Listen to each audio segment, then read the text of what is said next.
Bom dia. 1 Coríntios, capítulo 1. 1 Coríntios, carta aos Coríntios, a primeira carta aos Coríntios, capítulo 1. Carta de Paulo aos que estão em Coríntios. Paulo, convocado para ser apóstolo de Jesus Cristo, pela vontade de Deus, e o irmão Sóstenes, a igreja de Deus que está em Corinto, ao santificado em Cristo Jesus e convocado para serem santos, juntamente com todos que, em toda parte, invocam o nome do nosso Senhor Jesus Cristo, Senhor dele e nosso. Graça e paz a vós outros, da parte de Deus, nosso Pai, e do Senhor Jesus Cristo.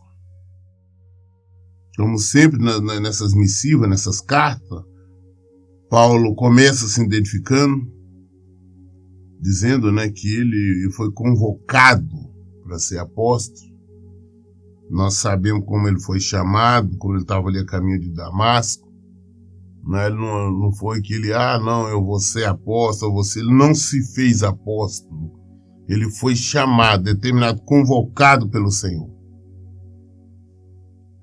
Convocado para ser apóstolo de Jesus Cristo, pela vontade de Deus. Então já falou que ele é e por que ele é apóstolo. Agora está falando também que quem está escrevendo a carta é ele e o irmão Sóstenes. Então são dois. Essa carta são de dois, de Paulo e de Sóstenes. A carta está sendo enviada aqui à igreja de Deus que está em Corinto, a igreja em Corinto. Aos santificados em Cristo Jesus e convocados para serem santos, juntamente com todos que em toda parte invocam o nome do nosso Senhor Jesus Cristo, deles e nós. Assim como a igreja lá de Corinto, todos são convocados, são chamados pelo Senhor para serem santos. Santificado, viver em santidade, viver de acordo com a palavra de Deus. Todos nós somos chamados por isso. Então ele está mandando a carta para a igreja, para aquelas pessoas ali, para ele não está escrevendo para todos os coríntios, mas para os que foram santificados, foram chamados, convocados para serem santos juntamente com todos e em toda parte do mundo. Todas as igrejas de Cristo foram chamados para ser santificados, viver em santidade, praticar santidade. E no final ele fala, eu cumprimento, é graça e paz a vós outros da parte de Deus, nosso Pai e do nosso Senhor Jesus Cristo. Eu cumprimento o cristão. Versículo 4. Sempre dou graças a Deus por vós, pela graça de Deus que vos foi concedida por Ele em Jesus Cristo.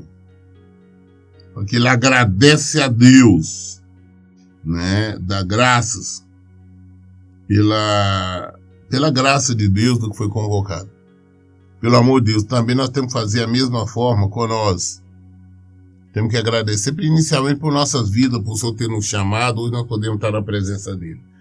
Temos que alegrar por todos aqueles que estão na presença do Senhor, pela nossa igreja, pelo nosso ministério, todas as pessoas que estão na presença do Senhor, que foram chamados pelo Senhor, que foram convocados pelo Senhor para serem santos, para viver em santidade, para praticar a santificação.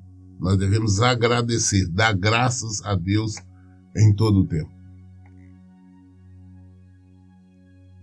Foi concedida por Ele em Jesus Cristo, pois em tudo fostes enriquecidos nele, e em toda palavra, em todo conhecimento, porquanto o testemunho de Cristo foi confirmado em vós, de maneira que não lhe falta nenhum dom espiritual, enquanto aguardais a revelação do nosso Senhor Jesus Cristo.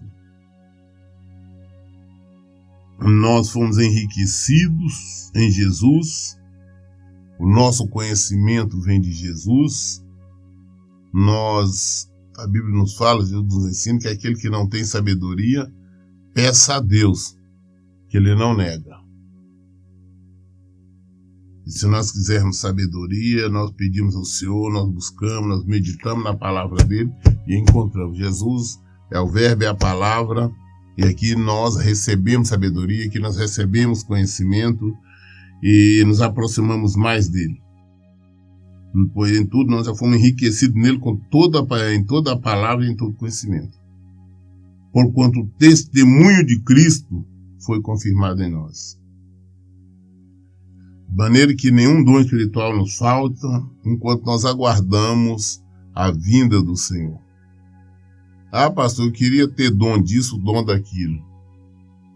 Não somos nós que escolhemos, determinando quais os dons nós devemos ter, mas o Senhor. Então nós temos que buscar conhecimento, enchermos conhecimento, primeiro para nós entendermos, compreender, discernirmos sobre isso. E segundo lugar, também para que o Senhor nos capacite, não estou vendo dons que venham ajudar para a divulgação, a pregação do Evangelho. Versículo 8. Ele os conservará firme até o fim, de modo que sereis irrepreensíveis no dia do nosso Senhor Jesus Cristo. O Senhor nos ajuda, Ele nos fortalece, para que nós caminhemos, para que nós permanecemos firmes na presença dEle. E nós temos que permanecer firmes e irrepreensíveis até a volta de Jesus, senão nós vamos padecer.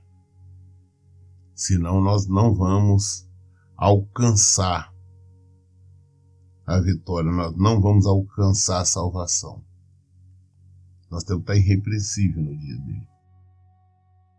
Deus é fiel, por meio do qual fosse chamada a comunhão do seu Filho, Jesus Cristo, nosso Senhor. Versículo 10. Suplico-vos, queridos irmãos, pelo nome de nosso Senhor Jesus Cristo, que concordeis uns com os outros no que falam, a fim de que não haja entre vós divisões.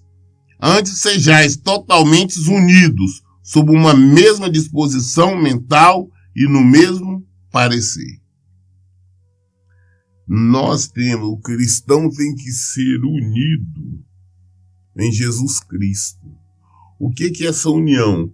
Nós vivermos todo em conformidade com o Evangelho de Jesus Cristo. Nós temos que eliminar das nossas vidas o achismo. Ah, não, eu acho que poderia ser assim. Eu acho que poderemos fazer acolá, a desta ou daquela. Não, só existe uma única maneira de nós vivermos, nós portarmos, de acordo com o que Jesus Cristo fala, de acordo com a palavra dele. Ah, não, porque eu penso de maneira diferente. Então, o que você pensa ou deixa de pensar, não importa. O que Jesus pensa, o que Jesus fala, isto sim é que é o Evangelho, isto sim é que é a verdade. Então, nós temos que ter um mesmo pensamento. Hoje, nós vemos essa diversificação nas igrejas, né? Por quê? Porque são muitos evangelhos, não o Evangelho de Jesus Cristo. Uns dedicam a falar só exclusivamente sobre bem, sobre bênção, uma maneira que eles têm para estar extorquindo os irmãos, para estar enchendo os seus templos. Outros falam de outra maneira, mas nós, se somos igreja de Cristo, se estamos em Cristo, nós temos que ter a mesma disposição de falar o mesmo evangelho. Se nós estamos falando o mesmo evangelho, se nós estamos de acordo com Jesus, não somos de Jesus. Versículo 11. Caros irmãos, fui informado a vosso respeito pela família de Cloé que existe discórdias entre vós. Refiro-me ao fato de um de vós afirmar, eu sou de Paulo, enquanto outro declara, eu sou de Apolo, e outro, eu sou de Pedro, e ainda outro, eu sou de Cristo. Ora, acaso Cristo está dividido? Foi Paulo crucificado em vosso favor? Foste batizados em nome de Paulo? Dou graças a Deus por não ter batizado a nenhum de vós, com exceção de Crispo e de Gaio, a fim de que ninguém venha alegar-se que foi batizado em meu nome. É certo que batizei também os da casa de Stefano. Além destes, não me recordo se batizei algum outro irmão. Porquanto Cristo não me enviou para batizar, mas para proclamar o Evangelho, não por meio de palavra de sabedoria humana, para que a cruz de Cristo não seja esvaziada. Olha, eu fiquei sabendo pela família de Cleo, né, de Chloe, que existe discórdia entre vocês. Vocês estão discutindo, um está falando que é de Paulo, a outro não sei se sou seguidor de Paulo, outros são seguidor de Pedro, outro seguidor de Cristo, outro seguidor de Apolo. Que é isso? Aí ele pergunta, o Cristo por acaso foi dividido? Foi Paulo crucificado? Foi Pedro crucificado? Não. É a mesma coisa, hoje nós encontramos pessoas, tem pessoas que se identificam. Aí você pergunta, você é seguidor de Jesus? Você é crente? Você é evangélico? Ah, eu sou batista. Ah, eu sou da Assembleia. Ah, eu sou presbiteriano. O que importa a denominação? Nós somos de Cristo. Denominação nenhuma não vale nada. Igrejas, templo físico, não vale nada. Nós somos de Jesus. Nós temos o que ele falou anteriormente. Nós temos que estar unidos em Jesus. Não é unido através de uma placa de uma denominação, não. Ah, então eu sou da Igreja da Graça. Ah, eu sou da Mundial, eu sou dessa, eu sou daquela. Você é de tudo, só não é de Cristo. Nós temos que ser de Cristo. A bem da verdade, tem muitas denominações hoje que é vergonha até citar o nome da bandalheira que acontece nos seus interiores, são pregados, são ensinados. Mas nós temos que entender que nós somos de Cristo, não de denominação nenhuma. Nós temos que seguir a Cristo, não doutrina de denominações. Porque aqueles que se permitem ser doutrinados através de ensino de homens, do ser humano, doutrinas humanas, está longe, muito longe de Cristo. Nós temos que ser de Cristo. Ah, não, mas o dia quando eu vim para o Evangelho, eu fui batizado nesta ou naquela denominação. Daí. Não importa, nós simplesmente temos a obrigação, quando vier para aqui, nós temos batizado. Mas não importa qual denominação for batizado. Importa sim como nós recebemos o batismo. Se nós realmente sepultamos o velho homem, sepultamos a velha mulher e hoje vivemos em Cristo. Isto que importa. Será que nós somos realmente cristãos? Será que nós realmente seguimos a Jesus? Será que nós praticamos a sua palavra? O seu evangelho? Isso nós seguimos a Cristo. O fato de pertencer a esta ou aquela denominação, esta ou aquela igreja, não quer dizer absolutamente nada. Nada. Então, denominação não salva, não ajuda, não cura, não liberta, não faz nada. Denominação não faz absolutamente nada.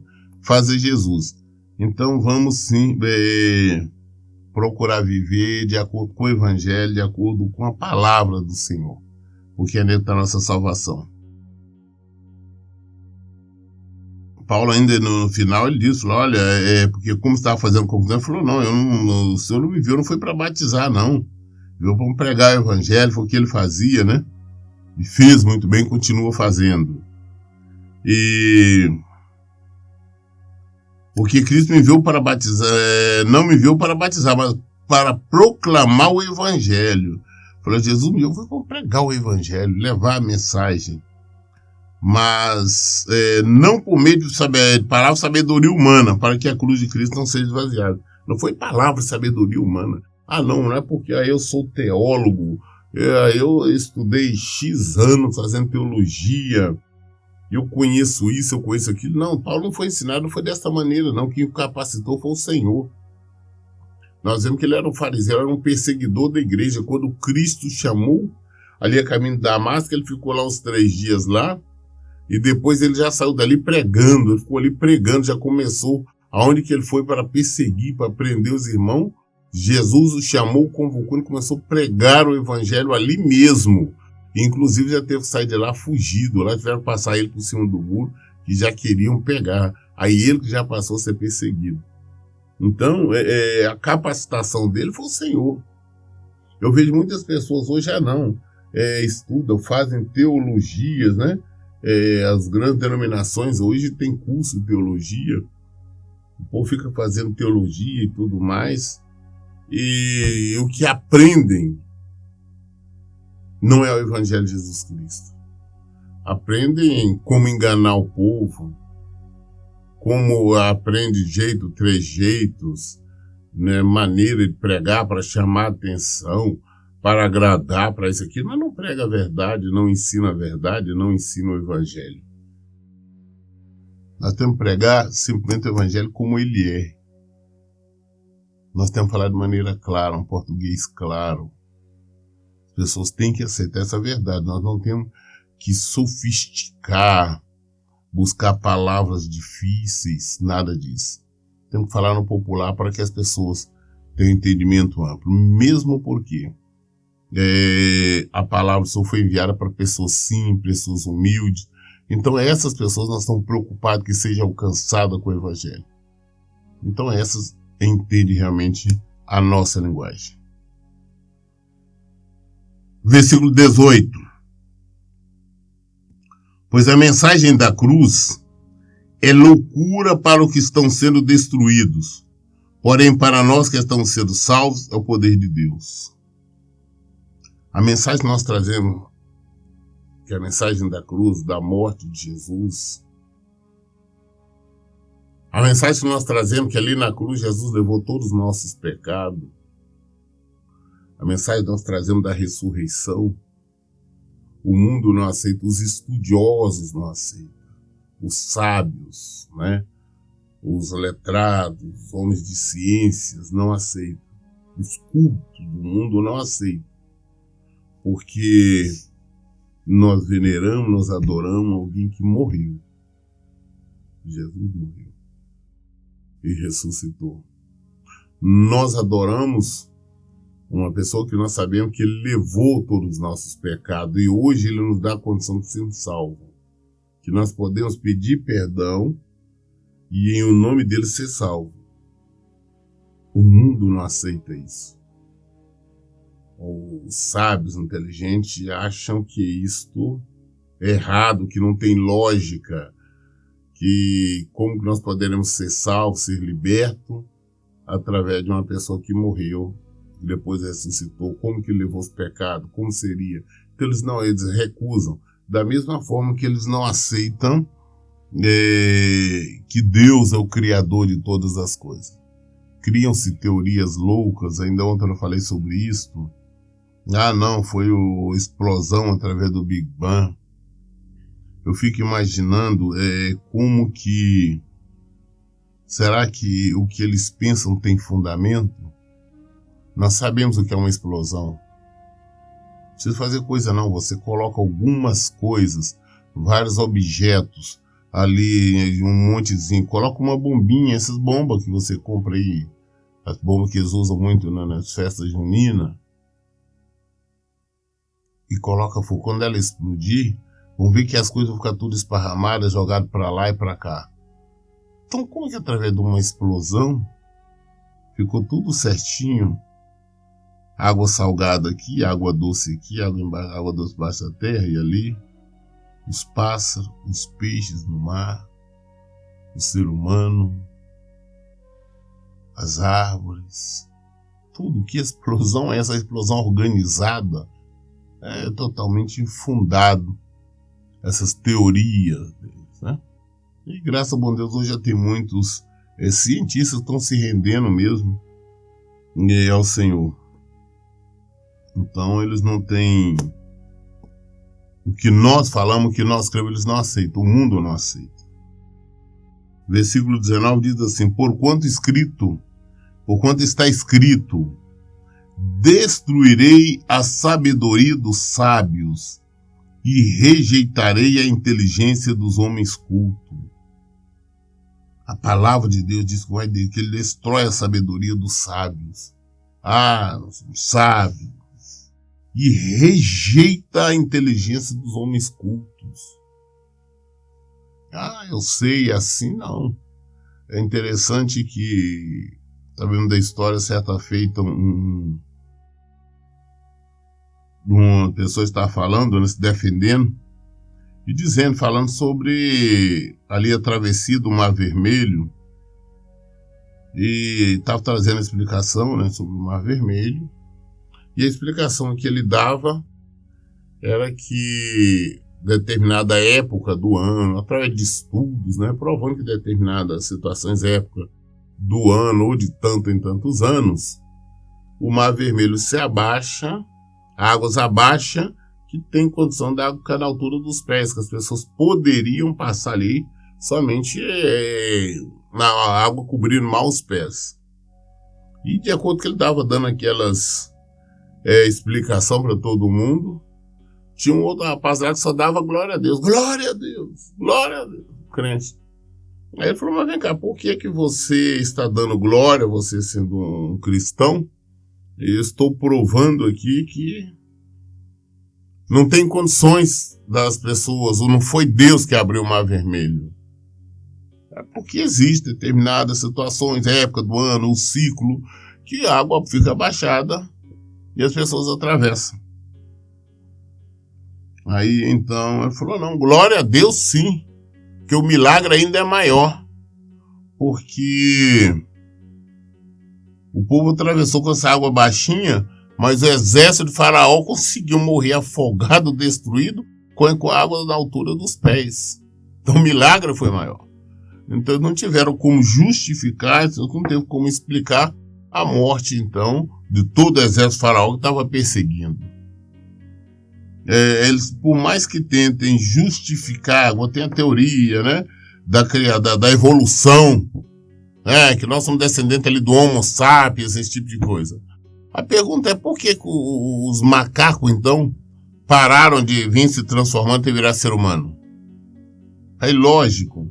Então são todas as coisas que nós observamos, e é o que diz a palavra de Deus.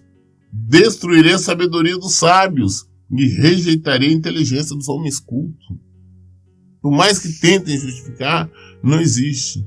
Nós, pela fé, nós sabemos a origem, porque ele está na palavra de Deus. Versículo 20, ele questiona, onde está o sábio? Onde está o homem culto? Onde está o questionador desta era? Acaso não tornou Deus completamente insensata a sabedoria deste homem? É insensatez. Nós vemos que eles tentam alegar, justificar. É insensatez. Como justificar esse mundo que nós vivemos? Tá aí tudo no lugar certo, a lua está lá, o sol ali, eles não se encontram, as estrelas estão no seu lugar e nada cai, tudo. Quem é que mantém tudo isto? Por mais que tentam justificar, esse mundo, esse universo que está o tempo todo, é como uma máquina. Quem é que mantém ele funcionando? Por mais que tentem justificar e explicar, não serve. Porque nós vemos que não tem nenhuma base. Onde está o sábio? Onde está o homem culto? Onde está o questionador desta era? Acaso não tornou Deus completamente insensata a sabedoria deste mundo? Versículo 21. Considerando que na sabedoria de Deus, o mundo não conheceu por meio da sabedoria humana, foi do agrado de Deus salvar os que creem por intermédio da loucura da proclamação da sua mensagem. A salvação veio proclamação da mensagem, do Evangelho de Jesus Cristo. O mundo não conheceu a Deus. O mundo não conhece a Deus. E não foi atrás de sabedoria humana. Não é de sabedoria humana que nós conhecemos. É pela nossa fé. Os que creem, os que acreditam, é por ela. Nós nos convertemos quando nós ouvimos a mensagem da cruz, quando nós ouvimos a palavra de Deus, quando nós ouvimos o evangelho, a fé vem por ouvir a palavra de Deus. Quando nós ouvimos, nós recebemos a mensagem, nós nos convertemos, nós nos rendemos a Ele, aí nós passamos a saber exatamente quem é o Senhor. O mundo se recusa a isso.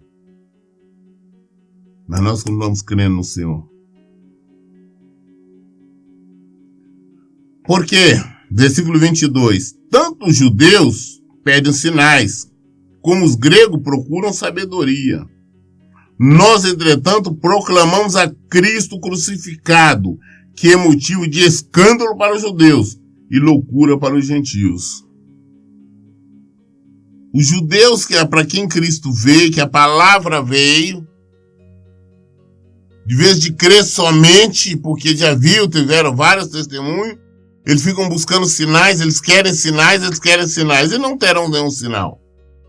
Nós vemos isso ainda hoje, eles ficam procurando, Jesus vai voltar, o Messias vai vir ainda, esquecendo que Jesus já veio, o Messias já veio, e vai voltar agora só pela segunda vez no dia do juízo. Eles estão procurando ainda, fica tentando justificar um sinal, a bezerra, agora um tempo atrás surgiu a bezerra vermelha, agora está acontecendo isso, está acontecendo aquilo, não. A construção do templo e que Jesus está voltando. Eles estão pedindo sinais e não tem mais sinais. Sinal, Jesus já veio. Ele veio para o que era seu. E os seus não receberam, não reconheceram, como está lá em primeiro capítulo do Evangelho de João. No princípio era o Verbo estava com Deus, o Verbo era Deus. Ele veio para o que era seu, mas os seus não receberam. Eles estão pedindo sinal até hoje. Os gregos, todo mundo fala da sabedoria, né, da ciência grega. Né, temos até tanta,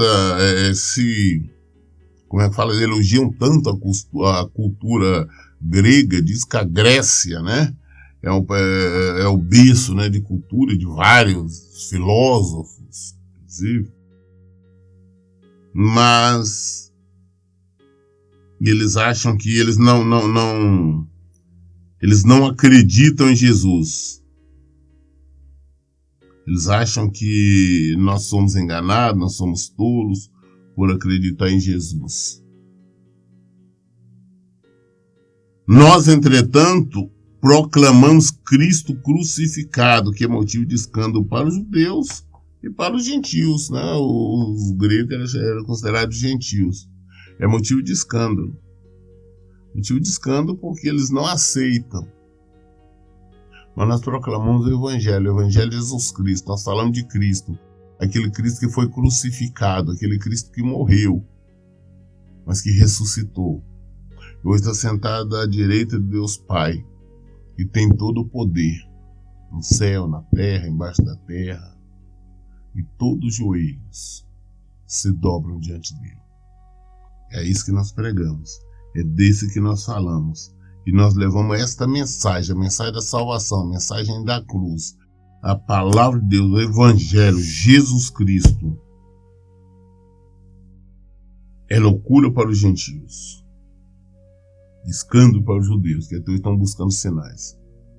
Mas nós continuamos levando esse Evangelho, o Evangelho da verdade. Todavia, no versículo 24, para os que foram convocados, tanto judeus como gregos, Cristo é o poder de Deus e a sabedoria de Deus. Agora, os que foram convocados no meio de judeus, como eu disse hoje, no meio de judeus nós já temos uma parcela, uma porcentagem de judeus cristãos. Na Grécia também tem, como em várias partes do mundo. Estes que foram convocados, por que eles se converteram? Porque foram convocados, eu tenho dito sobre isso. Quando nós nos convertemos, não foi porque nós quisemos, não. Nós fomos convocados pelo Senhor. O Senhor nos convocou, o Senhor nos chamou. Né? Assim como chamou Paulo, nos chamou vários outros. Então nós fomos convocados. E esses que foram convocados, que hoje estão na presença do Senhor, não importa se é judeu, se é grego, se é o que quer que seja. Toda a minha nação todinha não crê, mas eu creio. Por que eu creio? Porque eu fui convocado. O Senhor me convocou, o Senhor me chamou. E para quem foi nós somos colocados, nós sabemos que Cristo, Jesus Cristo, Ele é o poder de Deus. Nós sabemos que Cristo é a sabedoria de Deus. Nós sabemos que Cristo é o Senhor. E a Ele que nós entregamos nossas vidas, e a Ele que nós seguimos. Nós somos seguidores de Cristo, porque nós cremos na palavra do Senhor, nós cremos na palavra de Deus. Eu li hoje no 1 Coríntios, capítulo 1, até o versículo 24. Todas as dúvidas nós esclarecemos na Bíblia. Toda a resposta está aqui. Por isso eu digo, em todo o tempo, leiam e pratiquem a Bíblia. E Deus abençoe. Tenha um bom dia.